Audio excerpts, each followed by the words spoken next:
Mame ma akwaba emfa umbra Ghana insem TVGH so ofre me adwowa search him abusua mesra on subscribe ya subscribe me notification bell no so for more news abusuafo ahafo ano South MP na ende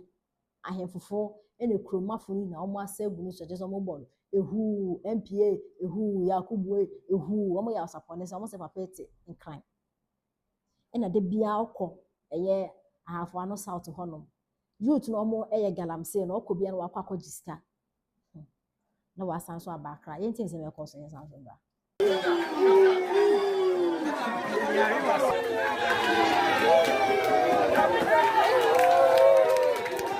Mitubia baganda mila mitubia ampi gizina ampi no baganda mila ontra akra galamsey tika ko lawogio oni ya mano ye tesa base otu ya mano ni ke otu dia e to manje betom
mitubia baganda mila mitubia ampi gizina ampi no baganda mila ontra akra galamsey tika ko lawogio oni ya mano ye tesa base otu ya mano ni ke otu dia e to manje betom e be kanso ni ga ko blow funo kanso ko blow funo ye here this e bi aha ye here this nem no tu ya ayama diba odi no boy on your man tikano ani diba we ko fini o mabla galamsey ana net ke mali avane desoti o mutuo abi so palet o mutu nikna number 2 o mutu nikna number 1 o mutu nikna wiki bi o ge ndem re wiki bi o ge ndem re o kisimi o ma jadi o ma jiba singa hande bi o mo jadi o ma mo le bi o mo oni ya bi miem do mo ji ko MPC o fe ko ma ye bibia ya se ma ama se omra no me kase bi ma on go ni beli for mra no ma ku ya ku we ma ye na sa na 4 years no ye ye dimi nya campaign ye nya do mo kwa wa ma NDC ya se ma ama afa DC ni die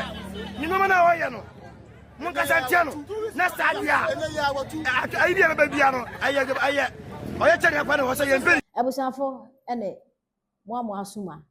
MP na ndi omo sake na omo e kan woni kromi na ya to abe about time ndu mpo na omo e sake we ene se 2028 de be djupa ye wo kromi ha na NDC communicators mo the bottles echiwe nso wa Ghana ha no nyina sesa ko tina TV na radio so say baby a NPP fo asay Ghana nso na asase akwa akoduni na mo the TV so radio so e catch the Ghana for then NDC fo mo ba ya galamsey aginsem ene de ebusuafo mo nim galamsey no ene de omo de yayo engine e fa helicopter ene e ko dom ye galamsey no na sa helicopter na de car engine e ko galamsey site no e ye hwanya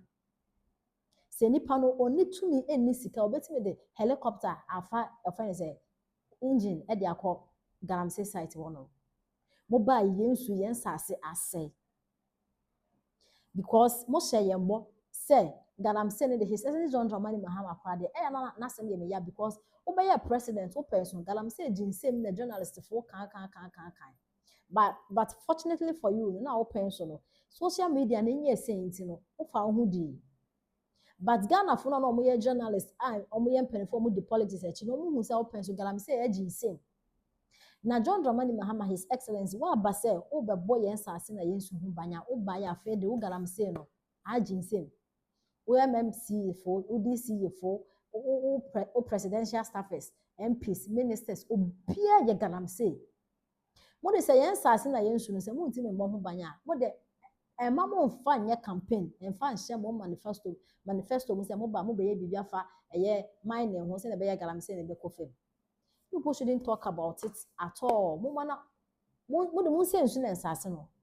Say nsu na saase ni nyina say e betene mo saa because mo hyɛ yen bo a mo ba mo ntimi mfɔ fele. Esan sika ni bre mo de hwɛ mo mpram na mo mpramfo na mo yɛ no na ɛhe ahifo nti no. Galamsey mo ntimi fight.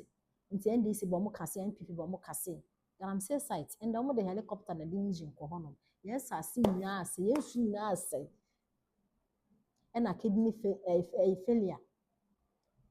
Say ajiga na ha bebia. Erade hu ye mabo erade ne ye mboafo. Obi ko ne kwa kosoa nsu a within 1 year no sika obenya no saa engoko tey ode ma no fa so be na oso. Ene ho nto betra wo se be ya obenya taste. Nti no de mo no ma mu. Ye de nkom dem for taste. So be taste Ghana. Yeti Ghana ye nim se say pottery farm krebi ni Ghana ngoko ni ha inti abrofo nko de na awie inti afa no mo de nko ba Ghana be yen wom am ya tasting Ghana ngoko but ye feed no so ye sakra efiri ba bia wo se won de nya de no o ha wo se ma to asa NDC mbu o wie on se won timi ntro hwe because what dan jimi fo wakoto nkwase aba hwemachi so ahumachi so zipe o nipa o maluso adwuma o adwuma say onu na o so we create adwuma no now say no ma we ntina Bank of Ghana even governor no MPP mpanifo so o ma no meyi nsem bia no eno ma say ya na esay gia na agi nsem zipe wo a wonya nim zipe no wo obi o wo bro bia we transaction a true zippay ana divert ye transactions ni na wo wunye nim no zippay sika bia be se na o ni bia no ekofa o so na akwa se agent minka na sa no divert nti a lot of people no ye adwuma zippay government a collapse zippay government a collapse zippay me no can say over 700 people adwuma bom investors we won ye agents stakeholders any investors are no mdo mo ho ahye business no mu a omo ye adwuma na obia ya block obia de asay through Bank of Ghana because zippay efa and no through Bank of Ghana no everything has been collapsed on them ntende because they say sika na was say call man because of dollar issue ne sa sika na fake na enkoso ntino ama sika nkobium nti Bank of Ghana governor be kai say omo lusu no ma bebre eno ma nkoyie sika ese ke bebre o man mu yi ano esu reduce one na reduce every year obi e bo sika na hye botum obi a o si dem bia stop enne enkoko no de bre o se ode bre o enkoko no de bre o no se enne be sisi dua na wetim na bo bra asaba mu wa we se e papa no mmerewa e papa no mkokrowa ene ye maana no mkokrowa ne mmerewa no ana de ma o mkra so o mfani je o mani na o mfani kra na ngeje problem we de babunu kuma sei babunu ana de ma o se koye enkoko mako 10 ene ye odachi e ya wura hosem ene 21st century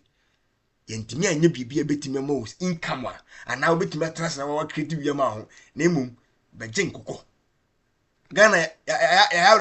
awre hu sa enkoko we ni sa 133 ni sa de we enkoko we gina so e ma mokoto obande Ghana ya aye mobo na awre hu ama medin hu amenti ase enne onwe wie mamu na ma wie wo mo NDC for nko am koje nko ye nna me no ka say yesi ano One kasa mabru ni nda no je se obabonte be ka ade be fa mpe om supporters na sem say ade na wi wo me ha on pa mike otachire onmi se me ka no kra ha ne pa wo ne ya pa se jo mahama yesa enso onigi mi ko to ma no enti se de tie bia enso kan tum din no tra MPP en ka ba ni gijatum yenkwa henri aka waje mra we no ka say okatache free fa yasa na kotum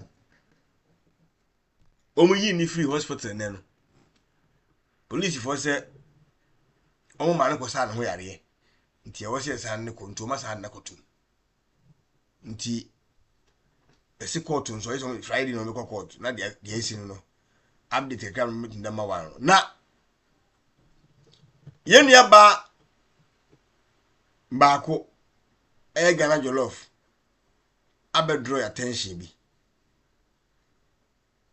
umenguti masisia draw your attention bi Yensha bibi wa ha steering committee issue letter say Emma Ashanti region for conduct elections no and Ashanti region executive ma conduct elections no jai na steering committee no omo asofa adwene mpanyifo na tena say no mu sa asema ye ka say mamunye no ma ye kwan be na ye dey fa so because Asante Achim Central wo mu so mo ka say mo nto o mo to hu so obi di metro men ko ho